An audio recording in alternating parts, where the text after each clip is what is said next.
Mesdames et messieurs, bonsoir et merci de nous avoir rejoints pour cette nouvelle édition du journal sur ESAE Télévision. Les titres.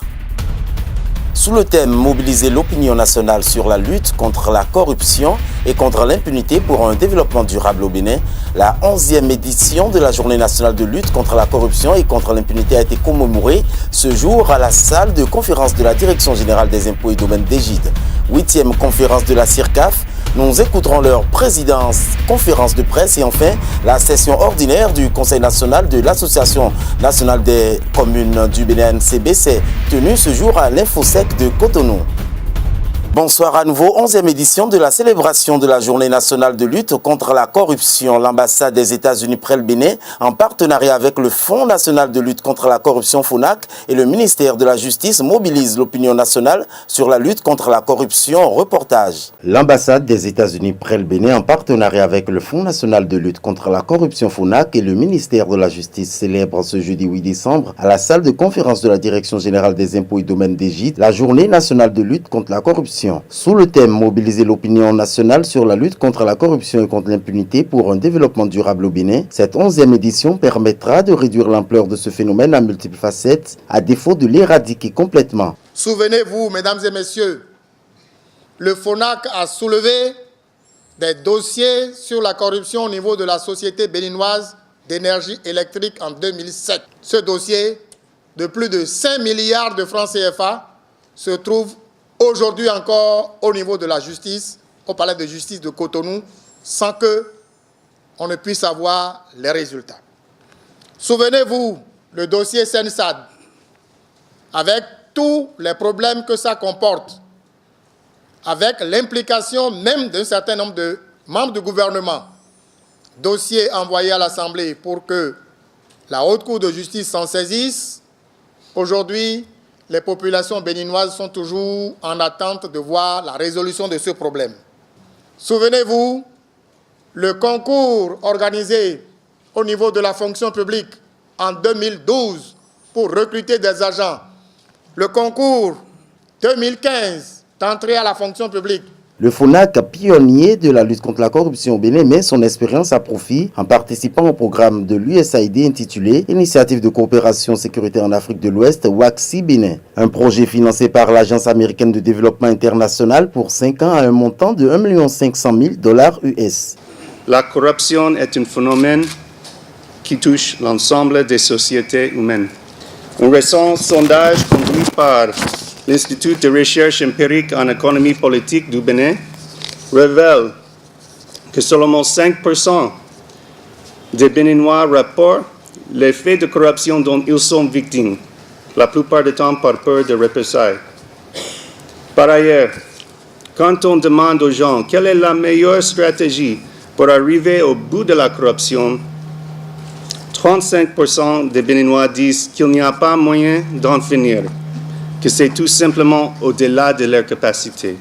Un panel de 3 membres, composé des acteurs de la société civile, des représentants des secteurs publics et privés, a été initié dans la foulée dans le but de permettre un dialogue interactif avec les participants. La corruption est une menace pour la société et une lutte permanente s'avère une priorité pour l'État. La 8e conférence de la CIRCAF se poursuit à Cotonou. Dans la matinée de ce jeudi 8 décembre, les présidents en exercice du RIAC ont tenu une conférence de presse pour expliquer leur rôle et à définir les points qui seront retenus. Le président du RIAC, Abdourahmane Ousmane, est au micro d'Enoch Laradé. Le projet d'ordre du jour de cette conférence comprend les points ci-après. Premièrement, présentation du rapport moral et financier 2014-2016 du secrétaire exécutif du RIAC. Deuxièmement, présentation du rapport d'exécution du plan d'action 2014-2016 du RIAC, c'est ça qui fait office du rapport moral du président. À la suite de ces 2 présentations, nous aurons des discussions avant d'adopter les 2 rapports. Par la suite, la conférence de présidents va examiner en 3e position le projet de la feuille de route 2017-2018 du RIAC. Et ce projet sera adopté et c'est sur la base de ce projet que le prochain plan d'action 2017-2020 sera élaborée. La conférence planchera également sur les montants des cotisations et autres contributions des instances membres indispensables pour le fonctionnement du réseau. Nous traiterons de l'accréditation du réseau des instances africaines de régulation de la communication auprès de l'Union africaine. Nous allons également échanger sur le document de stratégie de remobilisation des instances membres du RIAC.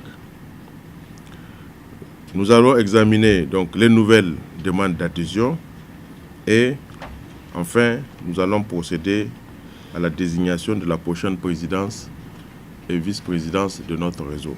On poursuit ce journal étude et adoption du rapport d'activité financier du premier semestre 2016 des communes et les maux dont souffrent ces derniers ont été entre autres les points à l'ordre du jour lors de la session ordinaire du Conseil national de l'Association nationale des communes du Bénin ANCB. L'événement a eu pour cadre l'une des salles de l'Infosec de Cotonou. Le reportage est signé Scholastique Azoma et Mounir Dorego. Ouverture ce jour de la première session ordinaire du Conseil national de l'Association nationale des communes du Bénin. Une instance constituée des élus communaux pour contrôler les actions du Bureau national de la NCB. Elle a pour but de défendre les intérêts des communes et de leur développement. La présente session est consacrée à des points bien définis.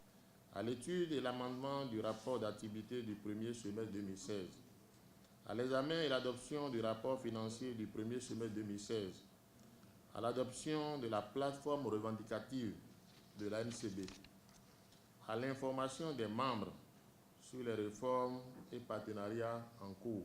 Le président de l'Association nationale des communes du Bénin a fait un bref résumé des actions menées par son bureau depuis sa prise de fonction. Cependant, malgré les nombreux efforts consentis, il reste encore des chantiers inachevés. Vous verrez, en parcourant les différents documents mis à votre disposition, que plusieurs actions ont été menées au cours du premier semestre 2016. Études, formation, plaidoyer, participation au comité et commission de l'État, mise en place de projets avec certains partenaires constituent des pièces essentielles. Ces actions ont permis d'atteindre des résultats tangibles au profit des communes béninoises. Malgré les résultats positifs obtenus, il est important de souligner la nécessité de mobiliser davantage de ressources afin d'être plus visible et plus utile aux communes. La question de la destitution des maires et le retard de disponibilité des ressources destinées aux communes n'étaient pas des moindres lors de cette session ordinaire. Ces derniers temps sont marqués par plusieurs destitutions de maires. La chose paraît surréaliste par endroits en raison de l'anachronisme et de la subjectivité qui la caractérise. Cette situation provoque de l'instabilité au sein des conseils communaux. En ce qui concerne la part réservée aux communes dans le budget général de l'État exercice 2017, rien n'a été réservé au FADEC éducation en cas de sinistre. Cette situation nous interpelle. C'est un secret de polichinelle que l'efficience se recherche aussi dans la prévision. La raréfaction des ressources couplée à une hausse permanente des charges fragilise nos communes. Le non-transfert des ressources financières réduit considérablement nos capacités d'initiative en matière d'investissement économique et de services marchands, toutes choses qui promeuvent la création de richesses au plan local. Nous ne perdons pas l'espoir, car nous avons un gouvernement qui ne perdra pas de vue la nécessité de renforcer la décentralisation. Des communes viables sont le gage d'un pays prospère. Appelons que les travaux se poursuivent pour trouver des solutions aux maux qui minent le développement de nos communes. Lors de son traditionnel point de presse du Conseil des ministres, le ministre d'État, secrétaire général de la présidence, revient sur le bien fondé de la création d'une industrie de plastique au Bénin. On écoute Pascal Irénée Koupaki avec Abdelkader Achiro. La nationalité de l'investisseur dont le Bénin a besoin importe peu. Nous avons un programme d'action du gouvernement qui sera lancé incessamment et nous sommes à la recherche de promoteurs privés. Si vous commencez à gérer les questions de nationalité, on ne s'en sortira pas. Qu'il soit national ou étranger, L'essentiel, c'est qu'il apporte une contribution au développement économique de notre pays, qu'il crée des emplois, qu'il crée des richesses. Donc la nationalité, ce n'est pas le problème. Le problème que vous posez, dans le fond, est important, c'est-à-dire un problème environnemental. J'ai dit tantôt que ce promoteur a eu le certificat de conformité environnementale.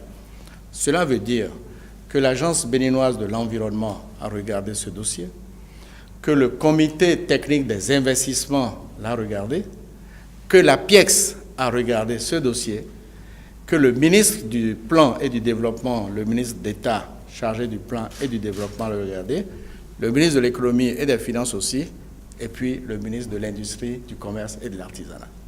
Avant que le comité interministériel ne regarde le dossier et que le Conseil des ministres ne délibère. Voilà la chaîne décisionnelle.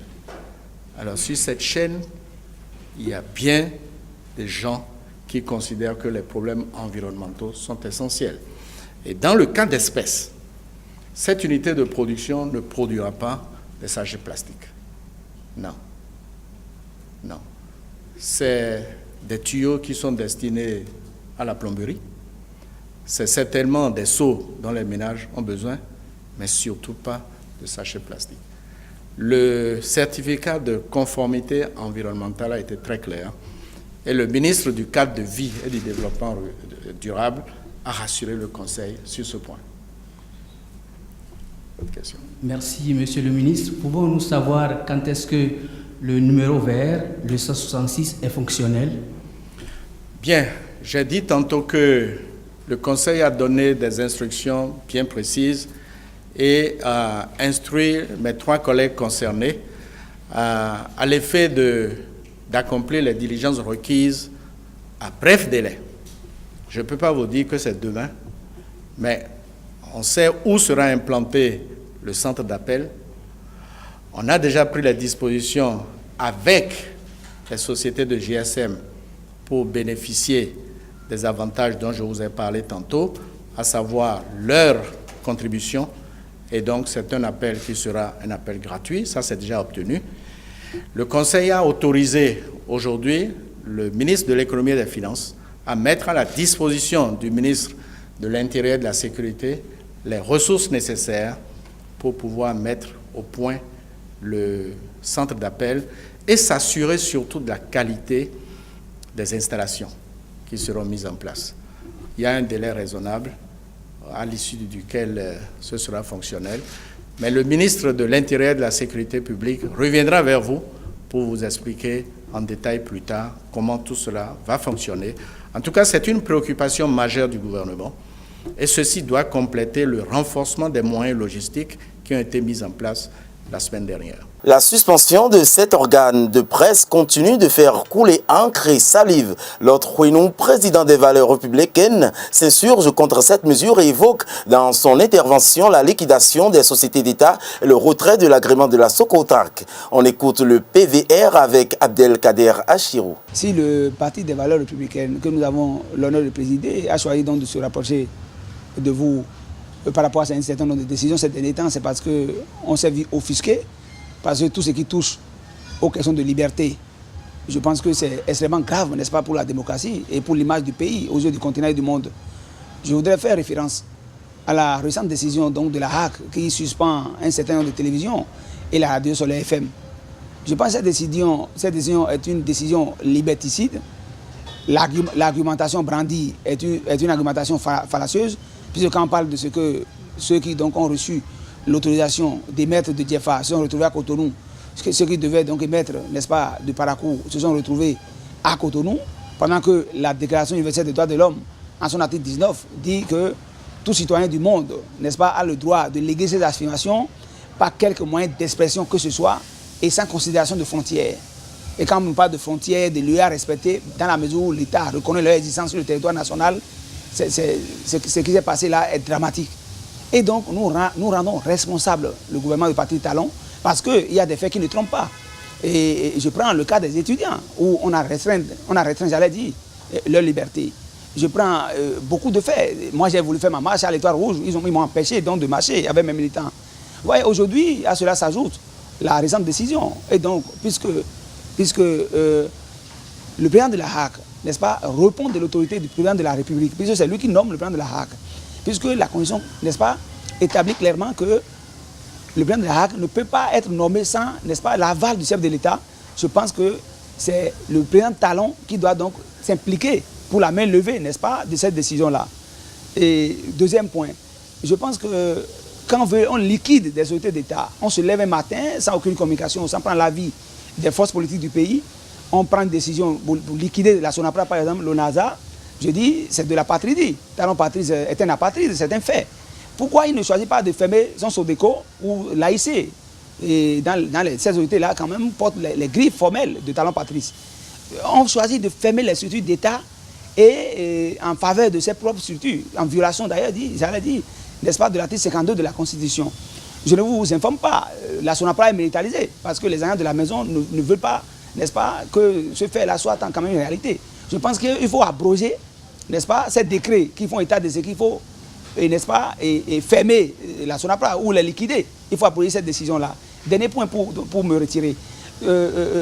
Nous avons appris, par la voie de presse, et preuve à l'appui, que la justice du pays a blanchi Adjavon Sébastien et ses employés dans l'affaire de cocaïne. Mais je n'ai pas compris pourquoi le DG Douane se base sur cette même décision de la justice pour dire que c'est parce qu'on a retrouvé des cocaïnes dans ses conteneurs qu'on lui retire son agrément. C'est-à-dire, ça laisse croire qu'on est en train de le pourchasser. C'est comme si... et le béton, ça pose un problème. Et on lui retire l'agrément, on ferme sa télévision, il est le patron de Zika TV, tout le monde le sait. Et donc partout, à Diavon passe, on le traque. Je pense que l'abrogation pure et simple de la décision de la douane, faisant état de ce qu'on a retiré l'agrément, et n'est-ce pas, à Socotrac, cette décision doit être abrogée, puisque la décision du DG Douane, n'est-ce pas, contredit la décision de justice. Toujours dans cette édition, le président de la République du Bénin était en voyage officiel en République de la Turquie. À l'issue de ce voyage de grande envergure, plusieurs retombées sont à noter pour le Bénin. Le point, c'est avec Abdelkader Achirou. Le président de la République, son Excellence Patrice Guillaume Athanase Talon, a été reçu ce mardi 6 décembre 2016 au palais présidentiel turc par son homologue, le président Recep Tayyip. Après les honneurs officiels et l'exécution des hymnes nationaux des deux pays, les deux chefs d'État ont eu un tête-à-tête qui leur a permis d'échanger sur la qualité de la coopération entre la République turque et la République du Bénin. Ce fut aussi l'occasion pour le président de la République, son Excellence Patrice Talon, de réaffirmer au nom de son gouvernement et au nom de son personnel toute l'amitié du peuple béninois envers le peuple turc en rappelant l'excellente qualité des rapports liant nos deux pays. Une cérémonie de signature de 5 accords bilatéraux a ensuite eu lieu dans le cadre du renforcement et de la consolidation des relations bénino-turques, et ceci entre le ministre des Affaires étrangères et de la coopération du Bénin et ses homologues turcs de la sécurité, de l'éducation et des affaires étrangères. Au nombre de ces accords, nous pouvons citer entre autres un protocole d'assistance en matière de formation militaire, un accord de coopération en matière de sécurité, un accord de coopération en matière d'éducation, un mémorandum d'entente en matière de technologie d'information et de communication et un mémorandum d'entente en matière de gestion des archives. Le président Recep Tayyip Erdogan de la République de Turquie a rappelé au cours de la conférence de presse qui a été donnée au terme de la signature de ces accords la disponibilité de son pays à accompagner pleinement le Bénin à travers la mise en œuvre de programmes structurants pour marquer son soutien à la dynamique économique impulsée par le régime du président Patrice Talon. Il a également indiqué être disponible à visiter bientôt le Bénin en réponse à l'invitation du président Patrice Talon. Les bouquets Canal+ offrent désormais le grand show Noël pour tous ses abonnés. À travers une conférence de presse tenue ce matin à son siège, le directeur général expose les nouveaux produits de Canal+. Tatiana Kpade et Boris Wangwanga pour le point. Canal+ offre des offres exceptionnelles pour ce mois de décembre, pour les fêtes de fin d'année. 2 offres en particulier. La première, c'est une offre pour tous nos abonnés, qu'ils aient les images aujourd'hui ou non, qui va leur permettre de bénéficier de 14 jours de chaînes supplémentaires pour vraiment toute la famille, pour satisfaire tout le foyer, les plus jeunes et les plus grands. Donc il suffit simplement de se réabonner dès aujourd'hui, et ce jusqu'au 31 décembre 2016, pour bénéficier de ces 14 jours. Ça, c'est la première offre. Et la deuxième offre, on a voulu aller plus loin pour agrandir encore davantage la famille, la grande famille Canal. C'est une offre pour ceux qui ne sont pas encore abonnés et qui va leur permettre, pour seulement 20 000 francs, tout inclus, de bénéficier du décodeur, d'un mois à la formule évasion, à 10 000 francs et la parabole qui reste offerte. Ce qui signifie donc que le décodeur est à partir de 10 000 francs, est à 10 000 francs, dès la formule évasion. Donc pour seulement 20 000 francs, les gens qui ne seraient pas encore abonnés à Canal vont pouvoir le devenir. La promotion commence demain, donc le 9 décembre, et va se terminer le 24 décembre. Enfin, les nouvelles en dehors du Bénin, c'est la page inter signée Billy Laibi. Au Togo, les élèves réclament le retour de leurs enseignants grévistes. Et pour cause, les enseignants grèvent depuis la rentrée d'octobre. Ils réclament entre autres des primes de travail de nuit et de salissure. Mais le gouvernement ne veut pas céder. Alors, les élèves manifestent à leur tour pour réclamer leur horaire de cours. Au Tchad, les militants de l'opposition arrêtés à la mi-novembre ont été libérés hier mercredi par la justice. Il s'agit d'une dizaine de personnes qui voulaient organiser une parade suite à l'interdiction du meeting prévu le 17 novembre dernier. La justice a désapprouvé les forces de l'ordre à la base de ces interpellations et a expliqué que la justice ne doit être mêlée aux affaires politiques. Le week-end dernier du 3 décembre, plus de 1600 migrants subsahariens ont été arrêtés dans la capitale de l'Algérie. Les expulsions ont démarré hier 7 décembre, mais la présidente du Croissant Rouge, Saïda Benrabiles, a expliqué que la proximité dans la capitale pose des problèmes de sécurité et que les pouvoirs publics ont décidé de transférer les migrants dans le sud où les conditions d'accueil sont meilleures. Suite à l'offensive menée à l'Alep en Syrie par les forces gouvernementales syriennes, 6 pays appellent à un cessez-le-feu immédiat. Il s'agit de la France, des États-Unis, de l'Allemagne, l'Italie, le Royaume-Uni et du Canada, qui menacent la Syrie et ceux qui agissent pour son compte de sanctions supplémentaires. Eh bien, c'est tout pour l'essentiel des faits marquants de l'actualité de ce jeudi 8 décembre 2016. On se retrouve demain pour un autre point de l'actualité.